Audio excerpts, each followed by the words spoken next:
Daily. Taste the Daily. ஒவ்வொரு முறையும் நாங்கள் தொடர்ந்து போராடி கொண்டே தான் இருக்கிறோம். எங்களுடைய இந்த போராட்டத்தை ஏன் அரசு செவிமடுக்கவே மாட்டேன்னு தெரியல. அதிலும் குறிப்பாக மத்தியில் ஆட்சியில் இருக்கக்கூடிய பாரதிய ஜனதா கட்சியினுடைய மாநில தலைவராக இருக்கக்கூடிய மரியாதைக்குரிய அண்ணன் அண்ணாமலை அவர்கள் கடத்தல் செய்ய போகிறாங்க, மீனவர்கள் கடத்தல் செய்ய போகிறாங்க, கடத்தல் செய்ய போனால் இலங்கை கடற்படை இப்படித்தான் நடத்தும் அப்படின்ற ஒரு வார்த்தையை வச்சிருக்கிறாரு. அந்த வார்த்தையை நாங்கள் வன்மையாக கண்டிக்கிறோம்.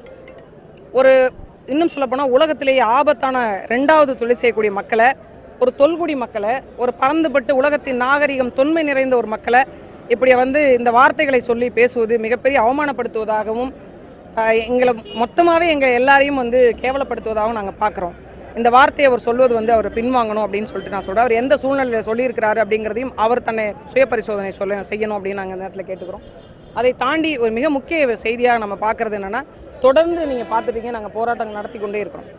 நம்மை சார்ந்திருக்கக்கூடிய ஒரு நட்பு நாடு அப்படிங்கிறாங்க. அங்கே இருக்கக்கூடிய பொருளாதார சூழலும் இந்தியாவை சார்ந்திருக்கக்கூடிய ஒரு சூழலாக இருக்கிற பட்சத்தில் 2 நாடுகளுக்குமான கடல் எல்லையினுடைய அளவு குறைவாக இருக்குது. ஒரு நாடுக்கான கடல் எல்லை அளவு 100 நாட்டிகள் மைல் இருக்கணும்.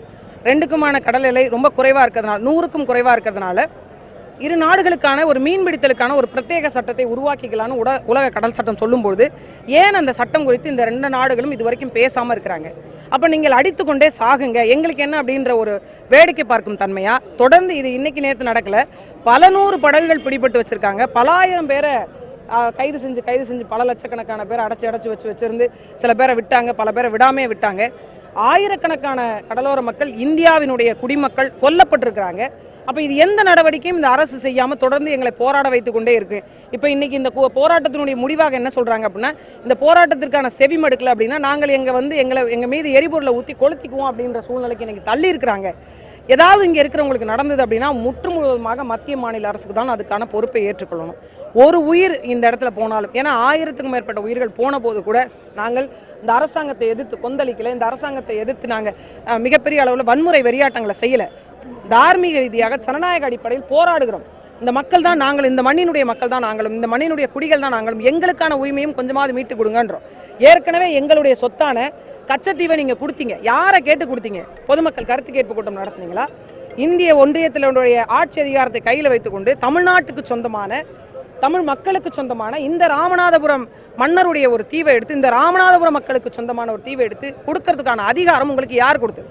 இன்னும் சொல்ல போனால் சட்டத்துக்கு புறம்பாக கொடுத்த கச்சத்தீவை எங்களுக்கு மீட்டு கொடுக்கணும் அப்படின்றத தொடங்கி ஆளுநர் சொல்றாரு கச்சத்தீவை கொடுத்ததுதான் பிரச்சனை. இது இன்னைக்கு தான் உங்களுக்கு தெரியுமா? இது முன்னாடிலாம் தெரியாதா உங்களுக்கு? கச்சத்தீவை ஏன் கொடுத்தீங்க நீங்க? இப்போ இன்னைக்கு ஒரு பக்கம் காங்கிரஸ் கொடுத்தாங்க, இன்னொரு பக்கம் பாரதிய ஜனதா வந்த பிறகு ஏன் அதை மீட்டு எடுக்கிறேன்னு பல்வேறு கேள்விகள் இருக்கு. ஒட்டுமொத்தமாக நாங்கள் வைக்கிற கேள்வி என்னன்னா, இந்த மண்ணில் 70,000 கோடி அந்நிய செலவாணியை ஆண்டொன்றுக்கு ஈட்டி தருகிற ஒரு இனக்கூட்டத்தை ஏன் இவ்வளவு கேவலமாக நடத்துறீங்க? எங்களுக்கான ஒரு வாழ்வாதாரத்துக்கான நில உரிமை கிடையாது. 72% மக்களுக்கு இன்ன வரைக்கும் பட்டா இல்லாமல், நிரந்தர குடியுரிமை பட்டா இல்லாமல் வாழ்கிறோம். ஒரு தொழில் வாய்ப்புகளை முறையாக அமைச்சு தரல. ஒரு தொழில் கூடங்கள் கிடையாது. ஒரு மீனை பிடிச்சிட்டு வரோம்னா அதை பதப்படுத்துறதுக்கான இடம் கிடையாது. எங்களுக்கான வாழ்விடங்கள் குறுக்கப்பட்டுருச்சு. நாங்கள் மீன் உலர்தளங்கள் கிடையாது. எங்களுடைய வாழ்க்கையை நாங்கள் இருக்கிறத வச்சு ஏதாச்சும் பொழப்பு நடத்துவோம் அப்படின்னு பண்ணி தான் இந்தியாவிற்கான வருமானத்தை ஈட்டி கொடுக்குறோம். அப்படி இருக்கிற எங்களை ஏன் இவ்வளவு சித்திரவதைப்படுத்துறீங்க? கடற்கரை ஓரங்களில் பல அழிவுகரமான தொழிற்திட்டங்களை கொண்டு வந்து எங்களை வாழ முடியாமல் பண்ணி அந்த கழிவுகளை எல்லாம் கொட்டுகின்ற குப்பை தொட்டியாக கடலை இன்னைக்கு மாற்றி வச்சிருக்கீங்க. நாங்கள் இதிலேயே எங்களுடைய வாழ்வாதாரத்தை பாதி தொலைச்சிட்டு இருக்கிறோம். இதில் மீன்பிடி ஒழுங்குமுறை சட்டம், கடலோர முறைப்படுத்துதல் சட்டம், வன சட்டம், அந்த சட்டம், இந்த சட்டம்னு 1000 சட்டத்தை கொண்டு வந்திருக்கீங்க.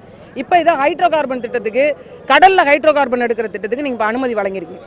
பாதுகாக்கப்பட்ட வேளாண் மண்டலம் அறிவிக்கப்பட்ட மாவட்டங்களில் கூட ஹைட்ரோ கார்பன் எடுக்கிற திட்டத்தை கொண்டு வந்திருக்கீங்க. நாங்கள்லாம் வாழ்கிறதா சாகிறது. இந்த மண்ணினுடைய பிரஜைகள் இல்லை அப்படின்னு நீங்கள் எழுதி கொடுத்துருங்க, நாங்கள் எல்லாரும் போயிடும். எங்களுக்கு இருந்தாலும் கடல் தான், இல்லைனாலும் கடல் தான். நாங்கள் கடலுக்கே போய் விழுந்துடுறோம். இல்லை அப்படியாவது இந்த அரசாங்கம் சந்தோஷமாக இருக்குமா? பிடிபட்ட மக்களுக்கு நீங்கள் சிந்திச்சு பாருங்கள், 40 லட்ச ரூபா அபதாரம் வச்சுருக்காங்க. படகு பழுதடைந்து போய் அங்கே போய் பிடிபட்டவங்களுக்கு 40 லட்ச ரூபா அபதாரம் விதிக்கிறாங்க அப்படின்னா இது என்ன மாதிரியான மனநிலை? ஒரு நாளைக்கு வரும் கடலுக்கு போன மீன் பிடிக்க போனால் 50,000 1 லட்சம்லாம் கிடச்சிடாதுங்க. 3000 4000 கிடைக்கிறதே பெரிய விஷயம். இதில் என்னென்னா, இது இந்த கலெக்ஷன் பேட்டான்னு ஒரு முறை இருக்குது.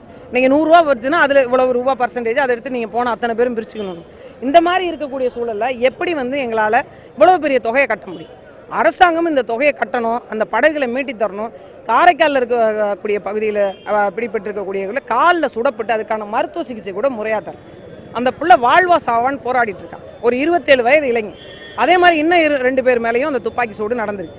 இப்போ எங்களுக்கான ஒரு வழித்தடங்கள் கிடையாது. படகுல நாங்கள் முறையாக மீன் பிடிக்க முடியாது. எந்த நேரம் வேணாலும் எங்கள் படகை ஏறி ஆய்வு செய்யலாம் அப்படின்ற சூழல் எப்படி அமைஞ்சது நமக்கு ஒரு கேள்வி இருக்கும்போது இன்றைக்கி மரியாதைக்குரிய அண்ணன் அண்ணாமலை அவர்கள் சொன்னது மிகப்பெரிய வருத்தத்தை தருது. கடத்தல்காரர்களாக எங்களை சித்தரிக்க வேண்டிய அவசியம் என்ன? நீங்கள் உண்மையிலேயே கடற்படை வச்சுருக்கீங்கன்னா கடத்தல்காரர்கள் வந்தாங்கன்னா அவங்கள நீங்கள் தாராளமாக பிடிங்க. மீன் பிடிக்கக்கூடிய கடலோர மக்களை ஏன் வஞ்சிக்கிறீங்க? சீனாவினுடைய அதிபர் இந்தியாவிற்கு வர்றார், ஒரு பகுதியினுடைய ஒரு கடற்கரை மாவட்டத்துக்கு வர்றாருன்னு கடலில் இருக்கக்கூடிய மீன் பிடிச்சிருந்தக்கூடிய கடலோடி மக்களை விரட்டினாங்க, அடித்தாங்க.